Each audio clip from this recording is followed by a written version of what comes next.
well, welcome back. We're continuing on with non-covalent interactions. I hope to finish that today and talk a bit about the hydrophobic effect, and then we will move on. Instead of drawing bad drawings for you, I'm going to display some images and structures on the computer, and then of course all of this will be available in notes that I will post. I know I am behind on posting lecture video and notes, and I apologize for that. I have no excuse. All right, so as I mentioned in my seminar, one of the interesting things that you learn from a lot of protein structure is that aromatic rings, though in many cases non-polar, can still engage in a lot of interesting non-covalent interactions. And so these are electrostatic potential maps. You can calculate them in Gaussian. It shows you the areas of the surface of each arene, and then basically shows you how much a positive charge would be attracted to various places on the surface of the arene. So the energy of that attraction is shown in color, minus 20 kcals per mole in red up to plus 25 kcals per mole in blue. So a positive charge would be highly attracted to this red spot, but not attracted to this blue spot, whereas a negative charge might be attracted to this blue spot. And so here we have a couple of different aromatic rings. Some of them are present in proteins, like this benzene ring fused to a 5-membered ring with a nitrogen there. It's aromatic. This is called indole. This is just benzene. This is phenol. Here you can see the electronegative oxygen, partial negative charge on it, and so the surface of that oxygen would attract a positive charge. Whereas the proton, which is electron poor and somewhat acidic, is sort of surrounded by a blue space. And then this naphthalene ring, just two benzene rings together. And the reason that aromatic rings are this way is because of differences in electronegativity between sp2 hybridized carbons and hydrogens. So the carbons are electron rich, the hydrogens are electron poor, and therefore the face of the ring is electron rich and the edge of the ring is electron poor. And so in red, you're seeing places where anything that's either a full positive charge or a partial positive charge could interact and have that be stabilizing.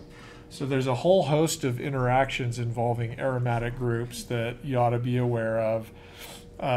There's a long history of them, and you'll encounter them mostly today in proteins. However, there's still some people using aromatic rings to develop synthetic receptors for various small molecules and ions, and so these things can be important. So let's see. Did I miss anything about that? So, wait, I want to go back to that. So let's just start with interacting a benzene ring, say, with itself. How do you imagine that interaction would look?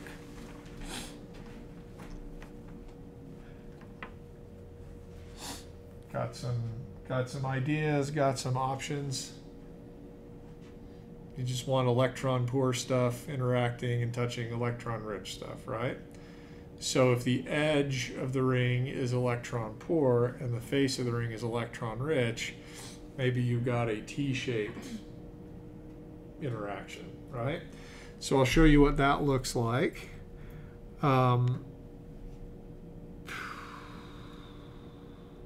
No, that's not it. There we go. Maybe I'll set sphere transparency a little darker.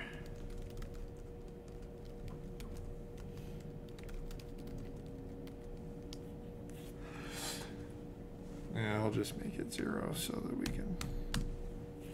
All right, so you can see this is sort of what we have. If you go back to that electrostatic potential diagram, this is the electron-rich face of one ring, and then the electron-poor edge is packing right into that. This is just one of the lowest energy arrangements. You could imagine it. Well, does it have to be in this particular shape, or could the benzene just be, instead of sort of standing on 2 feet, just standing on one? And yeah, there are a bunch of different configurations that differ slightly in energy. I forget, it was in my talk, but I've forgotten the number, how much this is worth in terms of kcals per mole. I believe it's on the order of anywhere between 3 and 5. So it's decent for a non-covalent interaction. It's worth about as much as a sort of average hydrogen bond. You'll sometimes hear people talk about pi stacking because they've taken a biochemistry class, and in the biochemistry class you have the bases, the purine and pyrimidine bases stacked on each other, and maybe at some point we can go in and look on that, but people have this idea, they misapply that observation in DNA to benzene and think, oh, it would be great for those rings to stack on top of each other. Not so fast, right? If they stack on top of each other, you're going to have repulsive interactions. So if instead you wanted them to stack, instead of being edge to face or a T-shaped sort of dimer, you wanted them to be face to face, they would need to be offset, so that the electron-rich face of one could be sort of hovering under the electron-poor edge of another. And so I'll show you that sort of offset dimer shape here. The effect is subtle, but you can see they're not directly over each other. They're offset a little bit, and that allows for a better, more favorable interaction. Okay, so that's just benzene rings interacting with each other. Basically anything you can think of that's a positive charge or has an electron-poor area of it can engage in an interaction with the benzene ring. So the most famousest of these is the so-called cation pi interaction. So here is a potassium ion sitting down on the face of a benzene ring, and it's within van der Waals contact. They're closer to each other than they should be just based on their van der Waals radii. I can turn the sphere transparency up if you want to see sort of where the atoms are inside there. But this interaction is worth about 18 to 20 kilocalories per mole, because you have a full positive charge interacting with that electron-rich face of the aromatic ring. Now this is potassium, but you could do this with sodium or lithium, and you can calculate based on the size of the ion, how strong and how close it can get to the face of the benzene ring. You can calculate how strong the interaction should be. This kind of thing ends up appearing a lot in protein structures, not only for just single sort of metal ions, but there are also positively charged groups in protein structures that are important. So let's see if I can bring up this other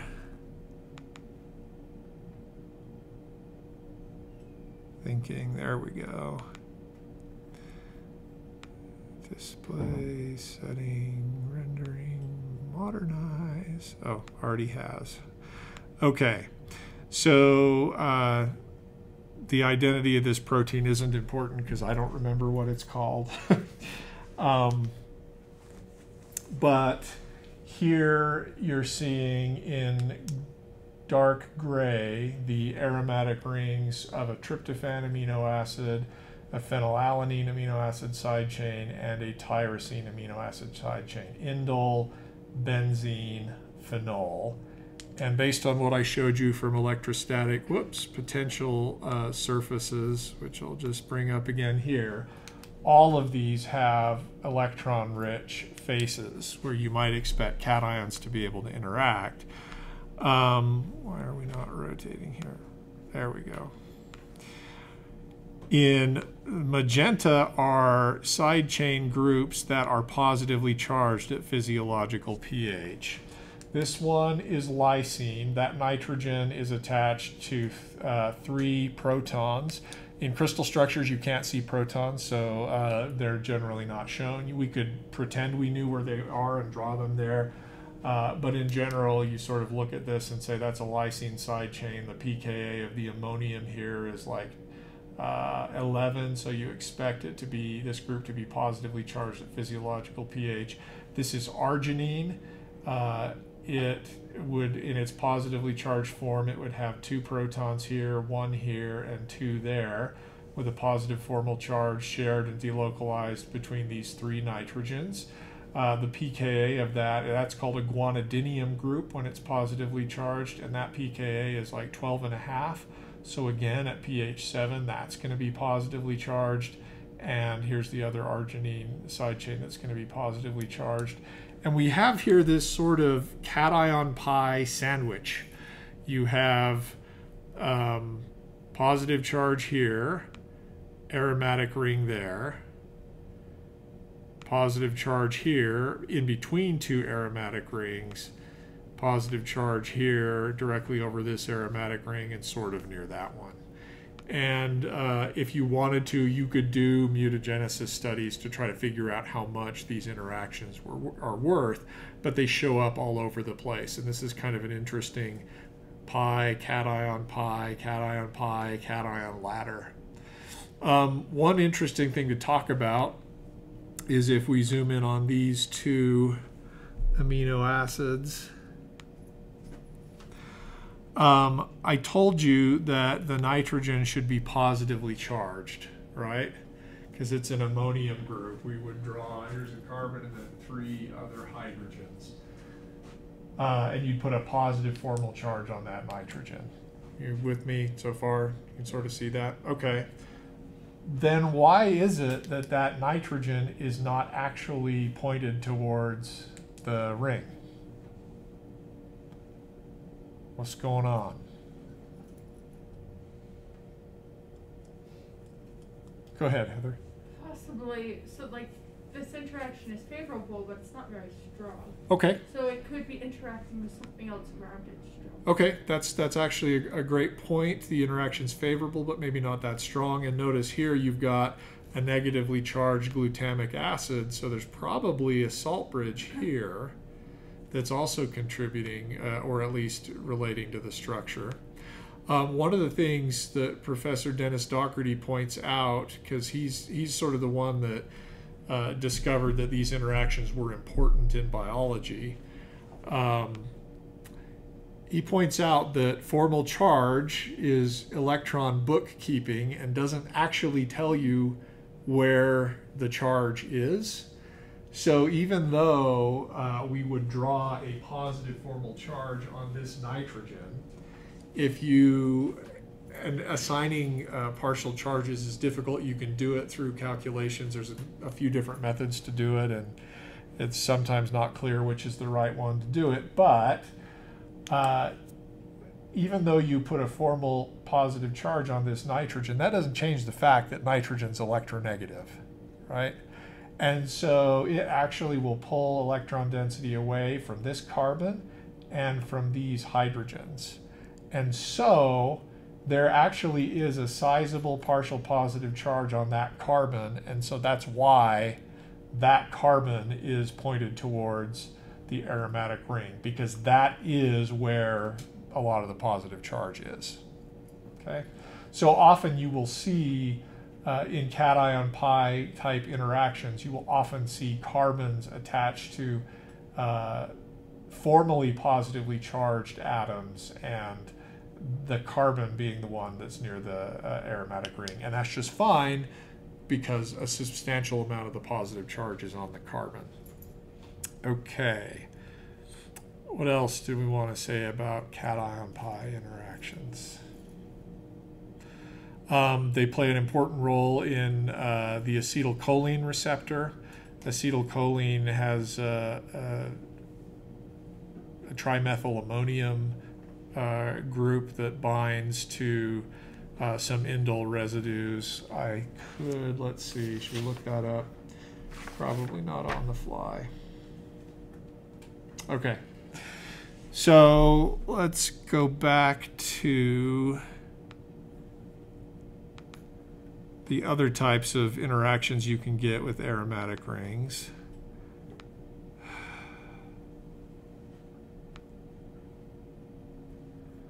I just still don't understand why modernize wouldn't be the default setting here. It's kind of dumb. Or I'm dumb for not figuring out how to make it the defaults. How do you spell transparency? Okay. Oh, we wanted 0. That's better. Okay, so we've seen the T-shaped benzene dimer. We've seen the offset stacked dimer. We've seen the cation pi, interaction. Gotta get, whoa! We need to turn some things off there. Okay. Now, we said that the edge of the ring is electron poor, so you might imagine that an anion could interact with the edge of the benzene ring. And in fact, it can, and there's examples of this, in proteins. Here I show you just one example of the acetate anion. This is the conjugate base of acetic acid. And those negatively charged oxygens are pretty close and even within van der Waals contact of the benzene CHs. And that's an example of, what would we even call that interaction? Is it an ion dipole interaction? No. I mean, this is an ion, but benzene doesn't have a dipole. So is it an ion-induced dipole interaction? No, because induced dipoles are transient and benzene's distribution of electron density is stable and permanent. What do you call a non-uniform distribution of electron density that's not a dipole? Anybody know? Sort of bizarre. It's called a quadrupole. Your text points out that point charges look like s orbitals, dipoles look like p orbitals, and quadrupoles look like the dz squared orbital. Something like that. So imagine looking at this benzene ring from the side. Oops. Just sort of straight on the side. The edge is electron poor, and then the face of the ring is electron rich.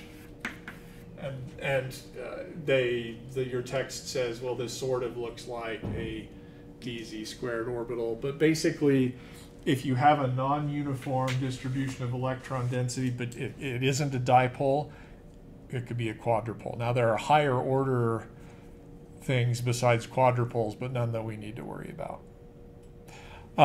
Okay, well, so this is an ion quadrupole interaction, but most people don't call it that. They would just call it anion pi. And we've done some research in my lab that shows that these types of interactions can be significant, again, worth about 1 kcals per mole.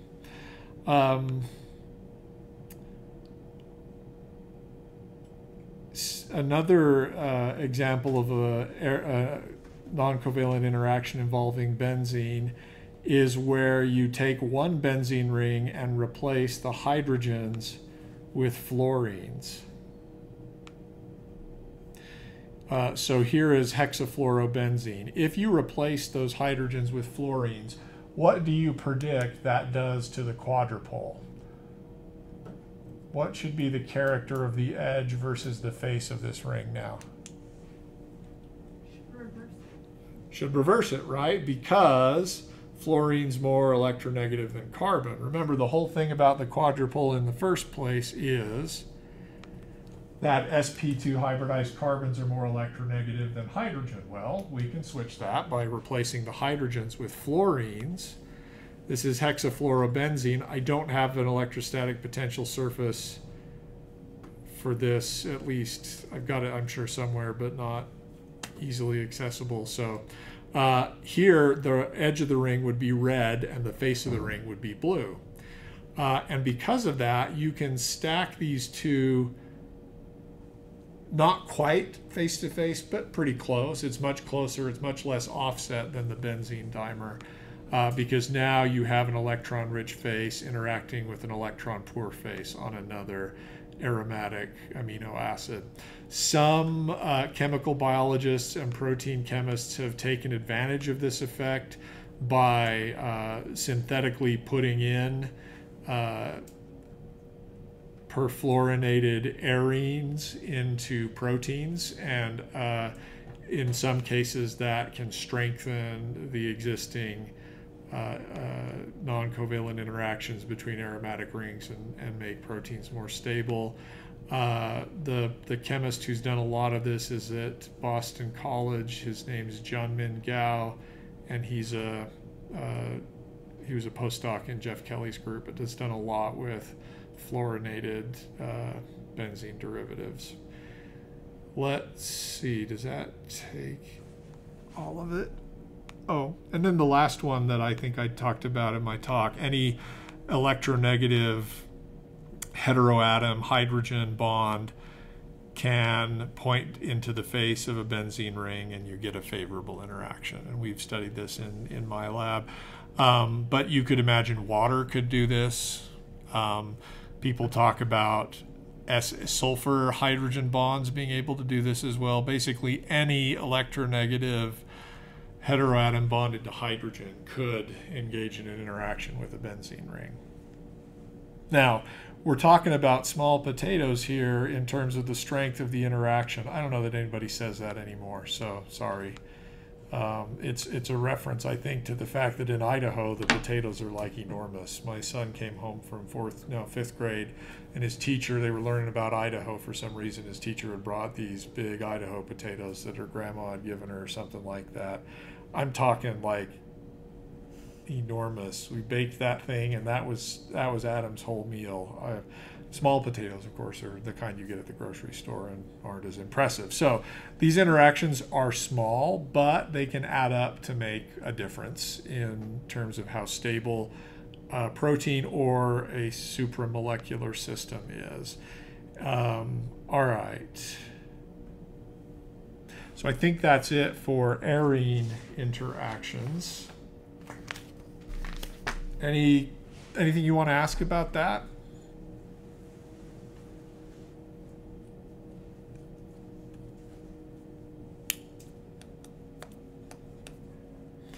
Okay.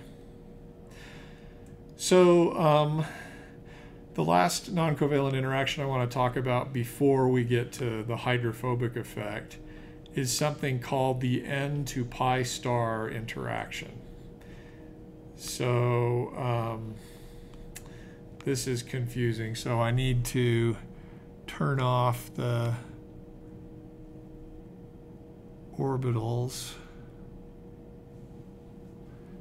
if I can figure out how.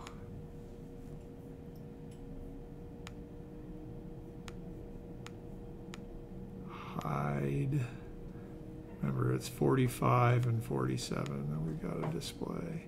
Hide. Okay, so here is the amino acid proline. Here is the carbonyl carbon. Here is the alpha carbon. Here is the nitrogen. Here are the rings. And we've got the nitrogen modified with an acetyl group. This is a model for what proline would look like in an existing peptide chain. If the amino acid were just proline, you'd have an NH here that would likely be protonated at physiological pH. But for this particular example, we want to study the structure and conformation of proline as it would be in a protein or peptide chain. So this nitrogen is tied up with an amide. Here's the carbonyl carbon of what we would imagine the subsequent amino acid being. This could be the alpha carbon, and we've just truncated it there with a methyl group. And then on the other side, the carbonyl carbon here, instead of being a carboxylic acid, we've had it be the methyl ester. We could have it be the amide nitrogen, though for teasing out the effect that we want to see here, the methyl ester is actually best. Okay, so we talked about proline recently, and we talked about how because the amide nitrogen is attached to two different carbons, it's actually not that different to have the amide bond here be cis versus trans. So this is currently the trans configuration. Here is the bond between the previous carbonyl carbon and the amide nitrogen. Here's what would have been the alpha carbon on this side, and here's the, you can't quite see it, here's the alpha carbon on the other side. They're on opposite sides of this amide bond, so this is the trans configuration. If you were to rotate around this carbon-carbon bond, you'd have the cis configuration. Now, and I told you that the equilibrium constant between cis and trans is close to 1 for proline, though the trans is a little bit more stable. And Professor Rains has studied the reason why, and it appears to be because there is a lone pair on this carbonyl oxygen that is placed just right and pointing just exactly towards the pi star on this carbonyl carbon. Okay, so what do we mean by that? Let me show you the lone pair.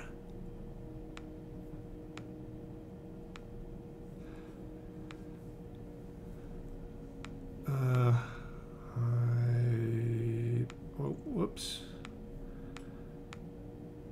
Hide surface.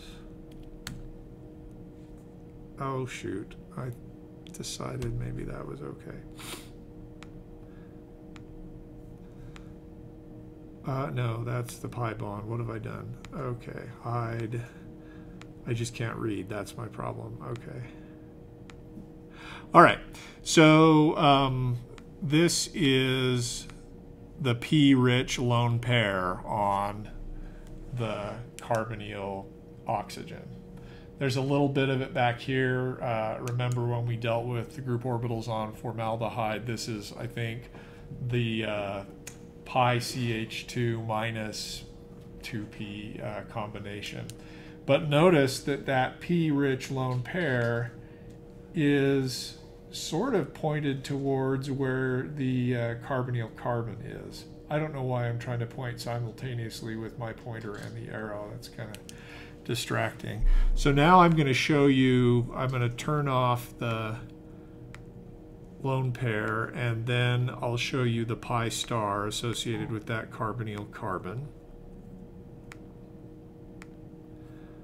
All right, there it is. So if we look at it from the side, that looks like just your regular run-of-the-mill pi star, right? Mostly on the carbon for reasons we've already discussed. Now, if we show both of them,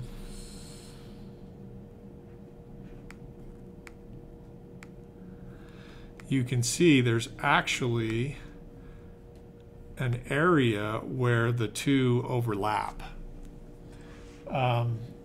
Can't see it that well, and I'm not sure that Gaussian really does a great job here. It's this area here that's darker. If we want to pretend it maybe looks a little green as the yellow and the blue overlap. But that lone pair is occupying the same space as this pi star. And Professor Ron Rains suggested that this interaction was significant.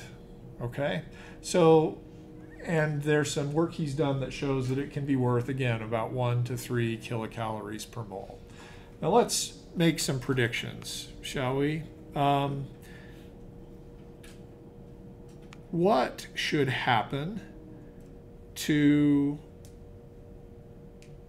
the carbonyl carbon? And maybe I'll just turn off the orbitals so that we can not get too distracted. What should happen to a pi bond if electron density is being shared with the pi star? If you dumped the electron density in there entirely, what would happen? Should break the bond, right? And that is indeed what happens when we have a nucleophile attack a carbonyl carbon, right? We'll show the surface again. Here's the LUMO of that associated with that carbon-oxygen pi bond. A nucleophile will come in here from this direction where most of that orbital is. It will tend to approach at about the tetrahedral angle, about 107, maybe 109, with respect to this carbon-oxygen bond. And then as that pi bond breaks, that carbon goes from being trigonal planar to being what? Tetrahedral sp3 hybridized. That's your tetrahedral intermediate in carbonyl attack, right? So if this lone pair were donating electron density into that pi star, you might expect to see the carbon-oxygen pi bond to be a little longer than it would normally be. And you might expect this carbon to not be as planar as you thought it would be, right? You might expect it to be pyramidalized just a little bit. And so you can actually make that measurement. I'm going to turn off the orbitals, except I'm not clicking on the right thing. Oops. And then we'll use the measurement tool in Gaussian. First, we'll look at the angle between this oxygen, this carbon, and that oxygen. It's around 96. That's not quite the angle at which nucleophiles tend to approach carbonyls, but it's close. Next, we're going to look and see how flat that carbonyl carbon is. You can sort of see it from here, right? We're looking straight down the carbon-oxygen bond, and then it looks like the other carbon-oxygen bond back here is coplanar with the carbon-oxygen pi bond. But do you see how that alpha carbon's just a little skewed? Do you see how it's just a little off? We can measure the extent to which this carbon is pyramidal by measuring a weird dihedral angle. So I'm going to click 4 atoms in this order. If it were trigonal planar, this number would be 0, and it's 1.5, which is a fair amount of pyramidalization. We could take actually this other amide bond that's not participating in this interaction and measure its pyramidalization, and what we would see is it's basically 0. So the take-home message is that when this interaction is happening, it's enough to make that carbon just a little bit out of plane with respect to the 3 groups that are surrounding it. All right. And Raines went on to show that this is important. It probably, in his estimation, contributes, he thinks, about as much to alpha helical stability as does hydrogen bonding. That's still somewhat controversial, but he's made one of the many projects that he does. He's studied this for years and looked for these types of things in alpha helices, and they're all over the place. Yeah. So that's one that I think is important enough that you ought to be aware of. And yeah, anyway, I don't think I have any more to say about that. Any questions you want to ask? Okay, so let's talk the hydrophobic.